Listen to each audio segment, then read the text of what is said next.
Situasi sulit tengah melanda industri otomotif di tanah air.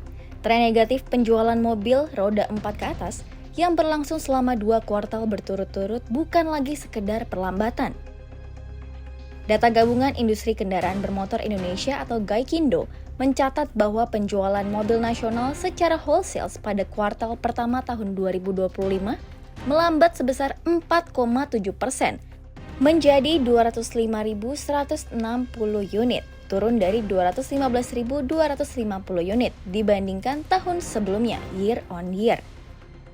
Kondisi yang lebih dalam terlihat pada penjualan retail yang terkontraksi sebesar 8,9% dari 231.027 unit menjadi 210.483 unit, year on year.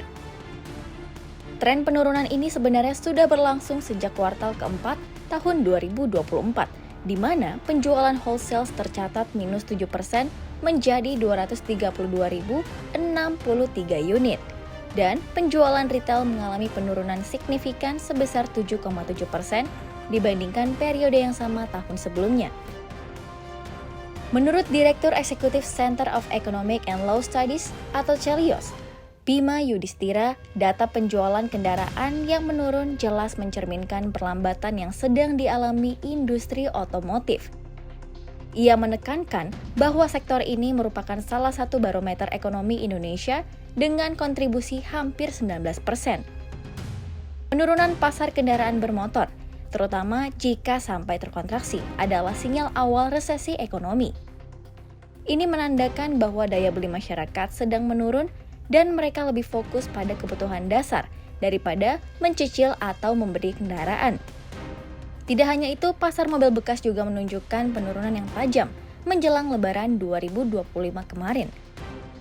Hal ini beresiko pada gelombang pemutusan hubungan kerja atau PHK yang besar. Pasalnya, rantai pasok industri otomotif melibatkan lebih dari 1,5 juta tenaga kerja. Yanes Martinus Pasaribu, seorang pakar otomotif dari Institut Teknologi Bandung, menyatakan bahwa penyebab utama tekanan pada industri otomotif adalah kombinasi kondisi ekonomi makro yang kurang mendukung, termasuk suku bunga kredit yang tinggi, kenaikan PPN menjadi 12% dan opsen pajak, serta menurunnya kemampuan membeli masyarakat. Ia menekankan bahwa lebih dari 80% pembelian mobil di Indonesia menggunakan fasilitas kredit, sehingga kenaikan biaya pinjaman dan pajak secara langsung mempengaruhi keputusan konsumen untuk menunda pembelian. Selain itu, Yanes juga menyampaikan kekhawatiran bahwa proyeksi pertumbuhan ekonomi yang suram dan cenderung negatif menandakan bahwa pasar otomotif tidak hanya mengalami perlambatan sesaat, melainkan sedang terjerumus dalam fase kontraksi struktural. Dirinya juga menyoroti efek domino dari penurunan penjualan mobil terhadap ekosistem industri otomotif. Ia memperingatkan bahwa kondisi yang terus memburuk berpotensi menyebabkan gelombang pemutusan hubungan kerja atau PHK, mengingat rantai pasok industri ini melibatkan lebih dari 1,5 juta pekerja. Lebih lanjut, agen pemegang merek atau APM yang memiliki fasilitas produksi di Indonesia juga akan terdorong untuk meninjau kembali strategi bisnis mereka. Jika tren penurunan ini berlanjut, ada potensi investasi akan dialihkan ke negara-negara rival seperti Thailand dan Vietnam yang menawarkan prospek lebih menjanjikan. Yanes juga menjelaskan bahwa pasar yang lesu di Indonesia dapat memaksa APM untuk mengevaluasi, menunda, atau bahkan membatalkan rencana ekspansi yang sudah ada. Ia juga memperingatkan bahwa sementara negara-negara pesaing di ASEAN terus menarik investasi baru, daya saing industri otomotif Indonesia bisa terkikis secara signifikan dalam jangka panjang. Konsekuensi lain dari penurunan produksi adalah terpukulnya para pemasok suku cadang lokal, Tier 1, Tier 2, dan Tier 3, yang sebagian besar terdiri dari IKM dan UMKM. Lebih lanjut, Yanes menjelaskan bahwa dealer juga akan merasakan dampak buruknya, karena penurunan jumlah mobil yang terjual akan semakin mengurangi keuntungan mereka, sementara biaya operasional rutin tetap berjalan. Meskipun banyak pemain baru hadir di pasar otomotif Indonesia, Toyota Indonesia menyadari bahwa kondisi pasar saat ini tidak ideal.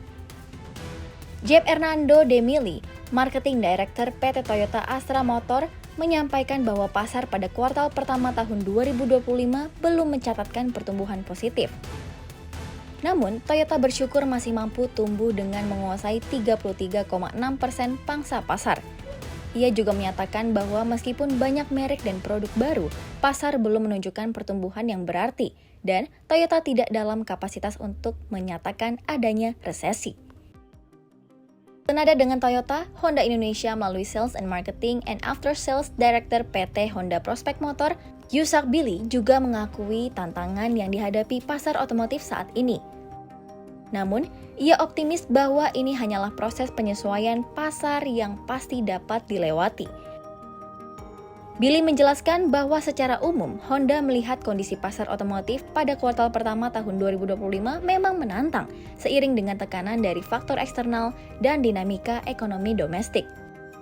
Menanggapi penurunan penjualan, Billy menyatakan bahwa hal tersebut merupakan cerminan dari penyesuaian yang sedang berlangsung di pasar otomotif. Honda menekankan pentingnya sinergi antara seluruh elemen industri, mulai dari produsen, pemasok, hingga jaringan dealer. Ia memastikan bahwa Honda berkomitmen untuk mendukung ekosistem industri, termasuk para pemasok dan jaringan penjualannya, serta terus memperkuat posisinya melalui produk yang diperbarui, layanan purna jual yang unggul, dan program penjualan yang menarik. Yohanes Nangoi, Ketua Umum Gaikindo, juga menyampaikan pandangan optimisnya terkait target penjualan 900.000 unit untuk pasar otomotif nasional tahun ini. Ia meyakini bahwa peluncuran produk-produk baru dari berbagai produsen akan mampu memicu kembali daya beli masyarakat.